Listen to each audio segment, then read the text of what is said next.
Bonjour à toutes, donc on est avec Kelly aujourd'hui. Kelly qui est conseillère et accompagnante dans l'école d'intimité sacrée. Elle est là vraiment pour vous orienter, pour vous aider à choisir le meilleur programme pour vous et aussi pour répondre à toutes vos questions si vous savez pas où est-ce que vous en êtes en ce moment dans votre cheminement de femme, dans votre intimité, dans vos relations et même dans le rapport à votre corps. Donc elle est vraiment là pour faire vraiment la passerelle entre vous et l'école. Donc voilà, peut-être tu peux te présenter pour qu'on te reconnaisse un peu. Donc, moi, c'est Kelling. Donc, je suis maman de 3 enfants. Et donc, ça fait plusieurs années que je collabore avec Noémie au sein de l'école. Et donc, mon rôle, comme Noémie l'a dit, c'est de vous avoir en appel, d'échanger avec vous sur votre situation et de vous aider au mieux à aller atteindre finalement la femme que vous voulez incarner. Donc toi, qu'est-ce qui a fait que tu as eu cette envie, ce déclic de changer de parcours parce que tu n'étais pas du tout là-dedans au début? Qu'est-ce qui a fait que tu as eu envie de changer de métier, de chemin de vie en tant que femme? Si tu viens nous parler un peu de ça. En fait, je suis tombée malade, donc j'ai compris qu'il fallait que je prenne soin de moi, que je m'écoute plus et du coup, j'ai décidé de quitter le salariat, vraiment et de me concentrer sur moi et du coup d'être plus à l'écoute et au final, le hasard a fait que je me suis retrouvée avec toi et donc ça m'a permis, de commencer, ce cheminement personnel, d'une pour me reconnecter à moi, à mes valeurs et aussi, finalement, comme j'étais plus à la maison, donc plus proche de mes enfants, du coup, ça m'a permis aussi d'avoir, une approche différente avec eux, sur leur évolution personnelle et aussi, moi dans ma place, à la maison puisque du coup, Mm. voilà, je travaille de la maison donc le rapport, au foyer était différent et donc ça m'a ouvert sur, voilà, sur plein de choses par rapport à moi donc non, ça a été très bénéfique et Mm. ça l'est encore. Ouais. Qu'est-ce qui a vraiment changé pour toi, par exemple, si tu dois faire une comparaison il y a 5 ans à peu près, dans le rapport à ton corps, en tant que femme, peut-être dans ton couple aussi, et en tant que maman, donc ça fait 3 piliers quand même. Femme, couple, maman. Et maintenant, comment tu vois la différence? Parce que comme tu as rejoint l'école, tu as fait aussi toi ce cheminement de reconnexion à toi, à ton corps, etc., comme les femmes elles font dans l'école. Donc, comment toi tu vois la différence? Qu'est-ce que ça t'a apporté? Ça m'a apporté beaucoup parce qu'il y avait plein de choses que je ne connaissais pas, clairement. Je m'étais jamais tournée vers moi-même, j'étais vraiment dans une routine et en fait, le fait de d'introspecter sur soi-même, ça ouvre beaucoup de portes, j'ai appris beaucoup de choses à travers l'accompagnement et aussi, dans ma manière d'accompagner, mes filles sur justement notamment, voilà, j'en ai 2 dans l'adolescence et justement sur, le rapport à elles-mêmes, le respect de soi, le fait de s'autoriser, de se choisir déjà à leur âge et du coup, ça leur permet de prendre une certaine place et du coup, d'attirer aussi à elles des opportunités, différentes, plus en lien avec qui elles sont, de creuser au niveau de leur personnalité, donc ça, je pense que je l'aurais pas apporté si moi-même j'avais pas fait ce travail-là sur moi. Donc et c'est quelque chose que je ne connaissais pas du tout avant. Donc je pense que c'est une très belle, un très beau cadeau pour mes enfants que je peux leur offrir et que je me suis offert, finalement à moi-même aussi. Toi, qu'est-ce qui t'a le plus vraiment marqué et impacté, que ce soit dans ton cheminement personnel en tant que femme, mais aussi parce que tu accompagnes aussi les autres femmes à rentrer dans l'école d'intimité sacrée. Donc, autant pour toi que pour elles, qu'est-ce qui t'a le plus marqué euh, de ce qu'on fait dans l'école et dans ce cheminement-là? En fait, ce qui m'a le plus marqué, que ce soit pour moi ou dans l'école, c'est vraiment, tout ce qui est lié à l'estime de soi, sortir des conditionnements, dans lesquels, voilà, on a grandi, on s'est construit. Vraiment sortir de tout ça et apprendre à se connaître vraiment, soi, son corps. C'était, voilà, une vraie découverte et aussi tout ce qui est lié à la sexualité, sortir vraiment de la sexualité mécanique telle qu'on la connaît et s'ouvrir vraiment à la sexualité autre, se rendre compte qu'il y a plein d'autres choses, dans lesquelles on peut, décupler au niveau, plaisir, désir et ça, c'était vraiment, quelque chose de voilà, une vraie révélation pour le coup. C'est vrai que toi, tu as souvent eu au téléphone, enfin, si je me rappelle bien, des femmes qui étaient surprises de découvrir qu'une autre type de sexualité était possible, que comme tu disais qu'il n'y avait pas que la sexualité mécanique. Euh, ouais, parce qu'on a plusieurs types de femmes qui savent qu'elles ont envie de se reconnecter à elles-mêmes, mais comme dans l'école d'intimité sacrée, on parle de sexe et de sexualité, elles sont là, non, mais c'est pas ça que je veux travailler. Parce qu'en effet, on parle pas que de sexe, mais en fait, ça arrive parce que ça fait partie de votre vie. Et oui, le fait de voir qu'il y avait pas que le sexe mécanique et que, en fait, quand tu travailles sur ta sexualité, c'est pas forcément, tu de nouvelles positions, quoi. C'est Ouais. d'autres manières de faire et de ressentir. C'est vrai que ça avait étonné et ouvert le champ à certaines, femmes, notamment peut-être des femmes qui ont des particularités, comme tu en parles mieux que moi. Ouais, bah, en fait, c'est complètement ça. Des femmes qui, se disent que peut-être, elles vont devoir arrêter la sexualité liée peut-être à de l'endométriose ou d'autres pathologies ou d'autres douleurs qu'elles peuvent ressentir et finalement de leur ouvrir cette porte-là sur, la sexualité, autre, plus large. Ça leur permet en fait de se replonger dans cette intimité-là, de se dire que, bah, c'est pas fini, qu'elles ont d'autres possibilités et du coup, ça leur permet d'aller explorer ça tout en apprenant, elles-mêmes en fait, à se connaître et du coup, d'aller découvrir tout ça, avec cette connaissance d'elles-mêmes. Donc ça vient aussi décupler, tout ce plaisir, qu'elles vont pouvoir découvrir et que jusque-là, elles s'avaient dit: «Bah, finalement, j'aurais plus le droit, quoi». Mmh. Donc ça peut aussi renouer des relations dans des couples, enfin, ça elles peuvent être du coup, maintenant initiatrices et ça voilà, ça relance des fois, l'euphorie un petit peu dans le couple où on était, éventuellement dans une certaine routine, en fait. Mmh. Donc ça leur fait plaisir. Ouais, c'est vrai qu'il y en a alors pas toutes, peut-être, un petit pourcentage je dirais 10 à 20 des filles dans l'école qui ont de l'endométriose. Ouais 20 peut-être, je dirais, qui ont de l'endométriose ou du vaginisme. Bon, ouais, peut-être 20 du coup. Et ces femmes-là, donc en fait, par exemple, que ce soit l'endométriose ou le vaginisme, souvent elles ont eu l'approche de: «Bon, bah, j'ai du vaginisme, donc je vais travailler avec les dilatateurs», par exemple, pour ouvrir mon vagin. Et endométriose, bon, il y a beaucoup l'approche de la nutrition et des émotions. C'est déjà très, très bien. Mais nous, ce qu'on va faire, c'est qu'on va rajouter aussi l'approche de juste de l'intention, de la connexion à soi, du degré de, comment on peut appeler ça? Du degré de dévotion à soi qui change énormément, en plus des pratiques avec, soit le massage de la yoni, des baguettes de yoni, les œufs de yoni, tout ça. Toi, tu parles aussi bien de l'œuf de yoni. On parle de pas mal de choses et même, en fait, dans les accompagnements qu'on fait et même rien que quand elles t'ont au téléphone, par exemple, déjà, il peut y avoir plein de choses qui se passent et je me rappelle de pas mal de femmes au début du programme, ou même qui n'ont pas démarré les cours, qui se disent mais attends, là ça fait une semaine que je me suis inscrite, il y a déjà des changements. C'est en fait ça a rien à voir forcément avec les pratiques, bien que les pratiques sont hyper importantes, mais que c'est juste déjà le degré et le niveau de d'envie de se reconnecter, de se Ouais. dévouer à soi, de se dire ok là c'est bon, ça suffit et j'y vais et je change. Déjà ça leur modifie quelque chose dans le corps et ça leur donne une autre énergie. Et c'est vrai qu'il y avait, je me rappelle à une retraite, donc je nommerai pas le nom de la fille, mais il y a une retraite au Maroc qu'on a fait, Yoni Libération, où une femme avait du vaginisme suite à des violences sexuelles qu'elle avait vécues dans son adolescence. Et donc elle n'avait pas eu de pénétration pendant 2 ans avec son partenaire d'ailleurs. Donc comme quoi il y a des partenaires qui ne Ouais. forcent pas et qui attendent et qui sont vraiment dévoués à leur partenaire, femme. Parenthèse. Et donc, cette femme-là, donc, avait du vaginisme. Elle venait tout juste de commencer le programme. Et pendant la retraite, à force d'être entourée des femmes, et on va en parler de ça, de la notion de sororité aussi, de voir qu'elle n'était pas toute seule, d'être entourée des femmes, de faire les pratiques de massage, etc., ben, en fait, elle s'est retrouvée avec l'œuf de yoni au bout du 3e jour sans problème, sans ficelle. Les baguettes de yoni, pareil, les grandes baguettes là, que j'ai pas malheureusement, j'aurais bien voulu. Mais que, voilà, même une fois, elle a fait la pratique, elle avait juste pas envie de retirer son œuf, elle avait l'œuf et la baguette dans la yoni. Franchement, je disais, c'est pas possible, c'est incroyable. Même moi, j'étais là, ouais, bah, au bout de 3 jours quand même. Donc, en fait, voilà, c'est en effet les pratiques qui jouent, mais le degré d'intention aussi qui est, voilà. Et donc, en fait, ce degré d'intention, il se débloque souvent aussi par toi ou les autres femmes de l'école qui travaillent au téléphone et en visio pour vraiment prouver que c'est possible, quoi. Peut-être parfois tu partages aussi des témoignages, des choses comme ça.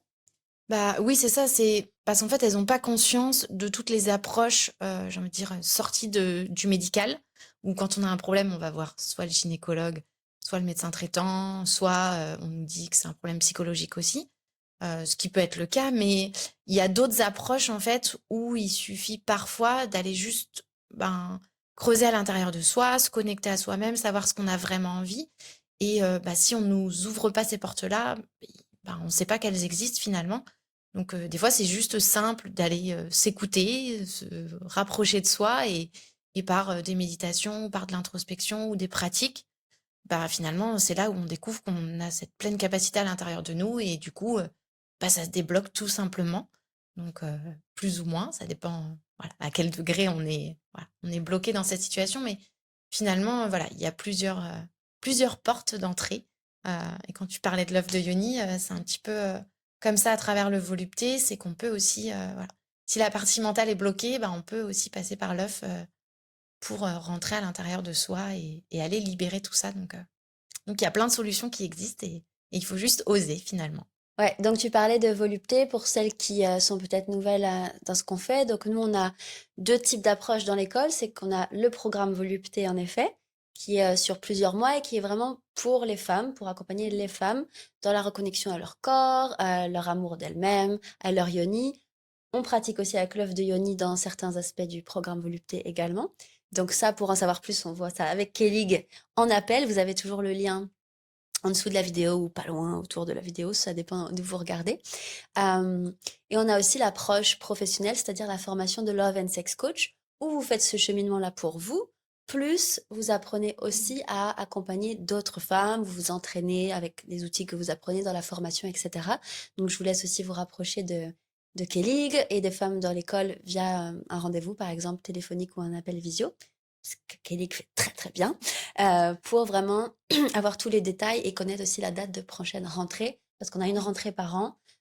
Et si jamais soit la rentrée est passée, soit que tu peux pas nous rejoindre cette année, on vous met sur la liste d'attente en prio de l'année qui suit, parce qu'on a des nombres de places limitées et voilà, on préfère enregistrer les femmes qui étaient déjà présentes l'année d'avant. Parfois, ça arrive. Donc, on peut peut-être parler un peu plus de volupté, justement. C'est le plus ancien programme de l'école d'intimité sacrée. C'était le premier qui est sorti, au départ, je me rappelle quand j'ai créé, il y avait 2 modules. Et maintenant, il y en a beaucoup plus, beaucoup plus.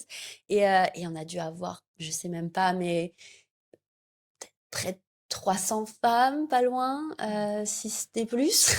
Plus. Plus, peut-être 500, j'ai pas compté, j'avoue. Peut-être 500 dans Volupté depuis le début de l'école, qui ont fait ce cheminement, etc. Donc peut-être tu peux nous en parler un petit peu de qu'est-ce que c'est que ce programme et qu'est-ce que ça nous apporte en tant que femmes aussi? Ouais. Donc ça dure, à peu près, enfin ça dure sur plusieurs mois finalement avec, j'ai envie de dire 2 grandes parties. C'est-à-dire, vraiment la partie, un peu, psy, mentale, où là on va aller, vraiment, creuser, à l'intérieur de la femme, j'ai envie de dire.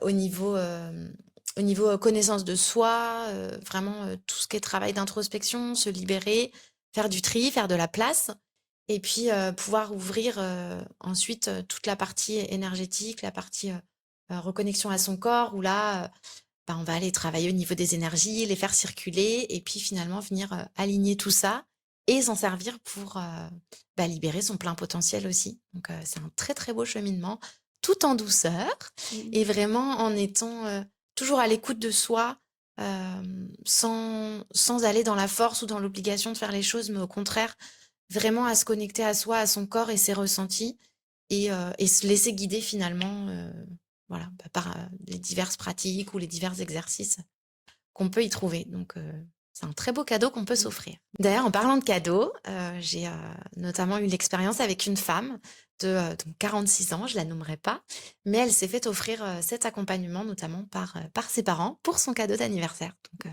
j'ai trouvé ça super chouette. Oui, c'est vrai que c'est mignon et en plus j'ai en tête, alors c'était il y a quelques années maintenant, on en parlait avec Stéphanie dans l'épisode du podcast avec Stéphanie justement, que, c'est Stéphanie qui a fait rentrer ces 2 femmes-là et c'était la mère et la fille et c'est la mère qui a offert à sa fille, justement le programme Volupté. Elles sont rentrées en même temps dans Volupté, elles sont venues en même temps à la retraite. C'était vraiment très beau et donc elles ont fait ce cheminement ensemble aussi. Donc c'était un cadeau de la mère à la fille, mais la mère aussi a fait ce cheminement-là et cette femme maintenant, donc quand elle est rentrée dans le programme, elle devait avoir 67 ans, quelque chose comme ça, donc comme quoi on a tous les âges dans le programme Volupté et dans la formation Love and Sex Coach. Et sa fille, elle avait une trentaine d'années aussi. Donc, comme quoi on a plusieurs profils. Bah, d'ailleurs, on peut peut-être parler de ça, de quel type de profil on a pour pas que vous vous sentiez seul, parce que c'est vrai que nous, on est quand même connoté sexualité sacrée, école d'intimité, même si je sais qu'on est beaucoup connoté sexualité sacrée, mais on parle évidemment de sexualité sacrée, on parle d'orgasme, on parle d'énergie sexuelle qui circule, etc. Mais on parle pas que de ça. Et parfois, les femmes viennent pas forcément que pour, ou même pas du tout, pour l'aspect sexuel dans l'école. Donc, je trouve que tu en parles bien aussi, peut-être de 2 ou 3 profils de femmes différents qu'on a, que tu peux avoir en appel et qui sont là pour des raisons différentes. Oui, il y a plusieurs profils. Il y a des femmes qui viennent vraiment, bon, il y a un peu la crise de la quarantaine, souvent, et elles ont l'impression qu'il voilà, il y a quelque chose qui les appelle, un éveil. Donc là, c'est un peu le moment où elles vont justement, s'intéresser à elles, où elles s'étaient peut-être mises de côté pendant une partie de leur vie. Donc il y a ces femmes-là qui viennent vraiment à la découverte d'elles-mêmes et qui ont pas forcément de limite dans cette découverte, donc ça, c'est chouette. On a aussi des femmes qui viennent, travailler au niveau des traumas, des blocages, et elles sentent que, là où elles sont rendues dans leur vie, il faut aller libérer ça pour aller plus loin.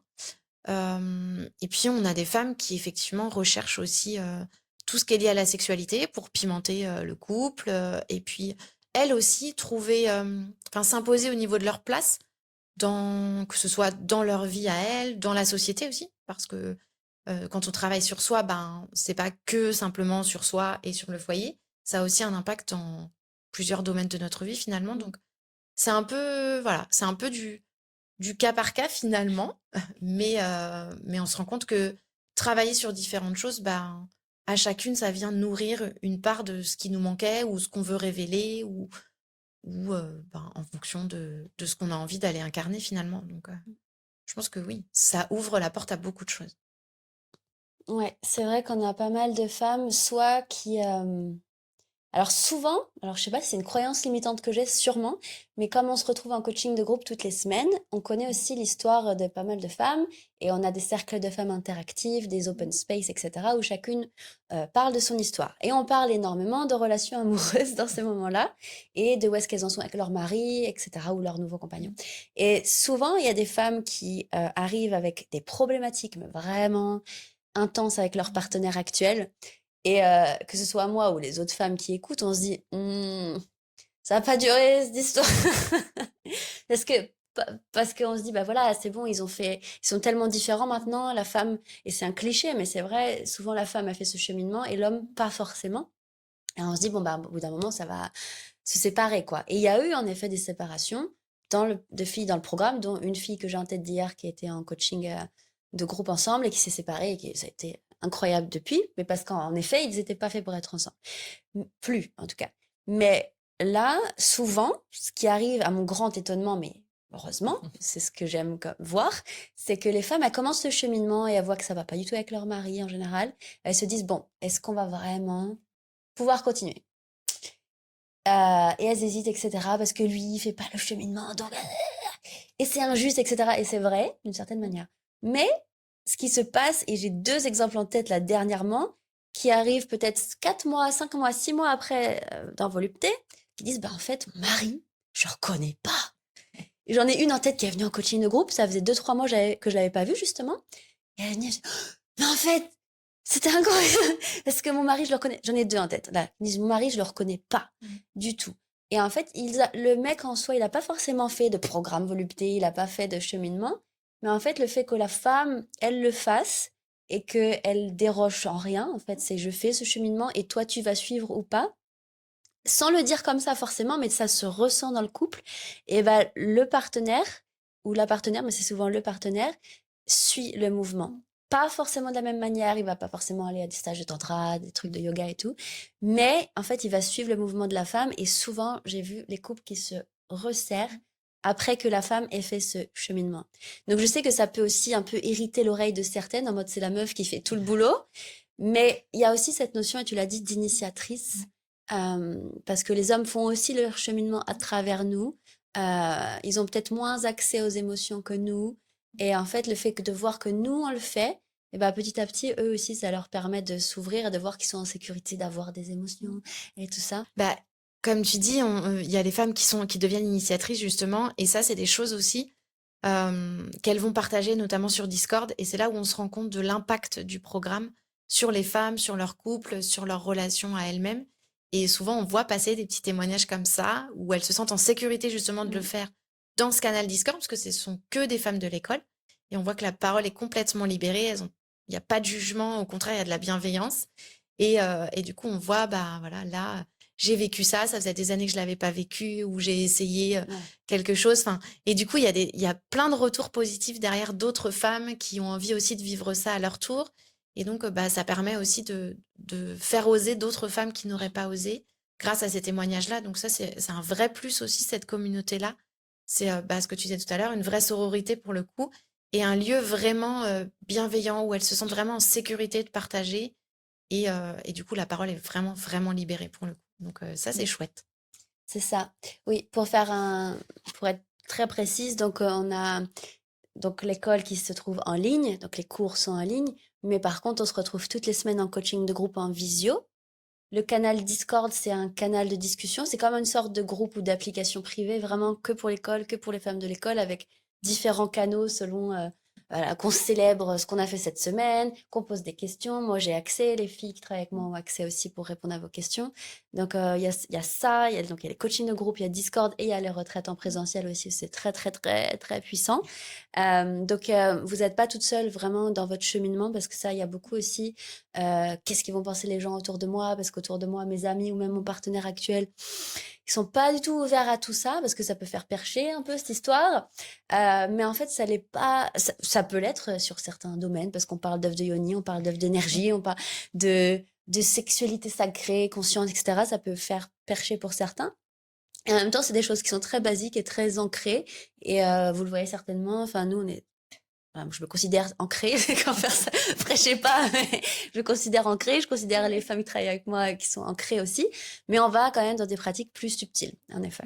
Donc vraiment, voilà, vous n'êtes pas toute seule du tout dans votre cheminement, même si vous pouvez vous sentir toute seule, comme je disais, ça arrive vraiment régulièrement qu'on se sente seule, que personne autour de nous comprend, que, etc. Mais dans l'école, on est des centaines et des centaines et des centaines. Dans les programmes, moins, parce qu'on est par promo. Mais dans le canal Discord, on est vraiment des centaines, parce que même si vous avez fini les programmes, on vous laisse dans le canal privé, que ce soit pour nous dire où vous en êtes, que ce soit pour rester en contact avec les autres femmes, que ce soit pour partager. Enfin, voilà, vous êtes toujours reliés à nous pendant et après. Donc ça, c'est vraiment beau. Et souvent aussi, parce qu'on a un canal spécial rencontre, euh, ça se trouve, vous habitez à 2 minutes d'une femme du programme et vous le savez même pas. Donc en fait, ça permet aussi de se rencontrer hors cadre retraite et tout ça. Dire, bah voilà, j'habite là, on se fait un week-end et ça arrive assez régulièrement aussi. Surtout aussi pour les femmes qui sont dans la Love and Sex Coach, dans la formation pro, qui veulent s'entraîner sur les différents outils qu'elles apprennent. Et en fait, des fois, elles habitent à une demi-heure et elles viennent juste pour une après-midi s'entraîner sur, bah voilà, à deux, à trois, sur un outil qu'elles ont appris. Ça, et des fois, elles envoient du coup des photos sur Discord, c'est vraiment génial. Donc voilà, c'est vraiment presque une famille, j'ai envie de dire, qu'on rejoint. C'est ça, parce qu'il y a vraiment des partages. Enfin, je me rappelle de poèmes, de lettres au corps, de lettres à Sayoni. C'est vraiment des étapes, en fait, où elles acceptent finalement. Donc, on les voit grandir au sein de Discord, finalement, en fonction de ce qu'elles ont envie de partager. Merci Kelly pour cet échange. Et peut-être pour terminer, toi, donc, tu as vraiment mis en avant aussi le fait que ça a vraiment changé ta vie personnelle, que ce soit d'avoir fait le cheminement ou d'avoir changé de métier aussi. Parce que parfois, les femmes, elles peuvent se demander à quoi ça sert de faire ce cheminement-là parce qu'il y a tellement d'autres choses à faire avant, d'autres priorités. Mais finalement, ces autres priorités qui peuvent être la santé ou voilà, on va en parler, peut-être que ça passe par faire ce cheminement parce que ça te donne vraiment l'énergie et te recadre en fait, te réaligne avec ce qui est vraiment important pour toi. Et je crois que c'était un peu ça, toi, ce qui s'est passé pour toi. Bah, c'est complètement ça, c'est que j'étais plus du tout alignée avec mes valeurs et en travaillant sur moi, bah, je me suis remis au centre finalement, tout en préservant ma santé, puisque au final j'avais été jusqu'à l'abîmer. Et du coup, ça m'a permis de retrouver cet équilibre-là, c'est-à-dire que bah, ça m'a ouvert déjà des opportunités auxquelles je me voyais pas du tout parce que je pense que je m'autorisais pas, clairement. Et le fait de travailler sur soi, bah, ça permet de s'ancrer aussi plus dans ce qu'on veut incarner, donc ça ouvre ces possibilités-là. Et du coup, bah, ça permet d'avoir cet équilibre en fait et d'être toujours aligné et recentré sur qui on est vraiment. Ouais. Même si c'est un travail qui va se faire toute une vie. Mais au final, ben, c'est enfin se prioriser et s'autoriser. C'est Ça, ça. c'est bien. S'autoriser, puis oser aussi, ça c'est un mot Mmh. qu'on utilise souvent, nous, parce que ça peut faire très peur. Et puis, il n'y a pas encore dans... Ça dépend certaines. Là, ça arrive de plus en plus, mais c'est assez nouveau quand même, le fait de dépenser de l'argent, des centaines, voire des milliers d'euros dans un programme pour la sexualité ou pour s'aimer plus, en mode, attends, mais j'ai pas une chaudière à réparer. Enfin, tu vois, genre, et c'est tout à fait légitime de penser comme ça, mais aussi, je pense que c'est pas encore dans nos normes de Non. dépenser de l'argent pour ça. Et c'est vrai qu'au début, on se dit: «Mais est-ce que vraiment ça va marcher?» Ça, on a eu beaucoup cette question Mmh. aussi de: «Attends, mais tout ça, ça a l'air génial, mais est-ce que ça va marcher?» Et je pense vraiment que dans tous les cas, ça fonctionne par rapport au degré d'investissement et ça, on Mmh. parlait tout à l'heure de l'intention, de la dévotion, tout ça, que, c'est peut-être même pas notre programme ou le programme de quelqu'un d'autre en soi qui va, avoir le plus d'impact, même si évidemment ce qu'on va transmettre dedans, c'est hyper important. Mais ça va être le degré de dévotion et le choix de, OK, je veux une vie mieux pour moi. Et peut-être que pour certaines personnes, ça va être aller vers une alimentation plus saine, faire du yoga, d'aller habiter plus proche de l'eau, par exemple, etc. Et pour d'autres, ça va être la reconnexion à leur féminin sacré, à leur sexualité sacrée, à leur yoni, etc., à leur féminité plus primaire. Et donc, nous, c'est ce qu'on fait. Et donc, il y a la dévotion plus le programme à qu'on suit, évidemment, qui est important. Donc, si vous avez encore des doutes ou des appréhensions, ce qui est tout à fait normal, Kelly ou les autres femmes de l'école, elles sont vraiment là pour répondre à toutes vos questions, balayer tous vos doutes, si ça peut être balayé, parce que des fois, ça ne le peut pas, ça arrive, mais dans l'idéal, oui. Et vraiment, elles sont là pour vous conseiller, pour vous aider, pour vous soutenir. Et c'est vraiment la... Imaginons, même si vous ne nous rejoignez pas dans l'école tout de suite, le truc, c'est que vous avez déjà un premier contact avec nous, un premier pas, un premier pied, c'est ça? Un Ouais. premier pied dans l'école. euh, et, euh, et vous avez déjà quelque chose qui se passe quand même Ouais. suite à ce premier appel. En général, c'est pas OK, c'est comme si ça s'était pas passé. Non. Je pense que Kelly et puis les autres aussi, elles sont là pour poser les bonnes questions que vous n'avez pas forcément l'habitude d'entendre. T'as un exemple ou deux d'ailleurs de questions que tu poses? On en parlait ce midi, je crois d'ailleurs. Bah, c'est, souvent la priorité qu'on met sur soi. Ouais. Il y a beaucoup de mamans quand même qu'on reçoit et souvent elles sont prêtes à dépenser par exemple des sommes, quand il s'agit des enfants. Mais Mhm. quand il s'agit de soi, là c'est plus compliqué et effectivement, bah, c'est de savoir qu'est-ce que ça va t'apporter toi de te changer pour toi, mais aussi finalement pour, bah, tes enfants ou pour d'autres domaines de ta vie. Donc Mhm. au final, l'investissement il est, oui, pour soi dans un premier temps, mais il va rayonner. Donc Mhm. c'est vraiment, à l'échelle d'une vie, cet Ouais, investissement. Donc ça. ça peut être ces questions-là, vraiment de la notion de priorisation. Mhm. C'est qui je suis, quelle priorité je me donne dans ma vie. Sur le long terme aussi, C'est ouais. ça, c'est sur le long terme vraiment. Mhm. C'est aussi une question d'engagement envers soi-même en fait. C'est de se dire est-ce que j'ai envie de continuer de cette façon-là, de vivre cette situation-là, alors que finalement je suis loin d'être dans une situation confortable. Donc après c'est aussi bah, qu'est-ce que j'ai envie vraiment pour moi quoi. Est-ce Mhm. que je reste comme ça? Est-ce que je continue encore 1 an, 2 ans, 3 ans? Ou est-ce que bah voilà, ça y est, je m'engage, j'ose, je me fais accompagner et puis bah voilà, je me laisse guider et je vois vraiment ce qu'il est possible de faire quoi. Mais je pense qu'on a toute cette capacité-là à l'intérieur de nous. Il faut juste, voilà, oser et se prioriser. Oui. Merci, Kelly. Bah, merci Noémie, ravie, voilà, de bientôt vous accueillir. Je vous laisse, si vous voulez en savoir plus, parler un petit peu, avec moi des programmes, savoir, comment on peut vous accompagner. Bah, n'hésitez pas à prendre rendez-vous, via le lien qui se trouve juste en dessous. Et puis, donc vous allez, réserver votre créneau, celui, où vous êtes, le plus à l'aise et puis, je prendrai contact rapidement avec vous et on pourra décider de, voilà, se parler soit par visio, soit au téléphone, voilà. C'est vous qui choisissez et puis, on ira voir où est-ce qu'on peut aller ensemble.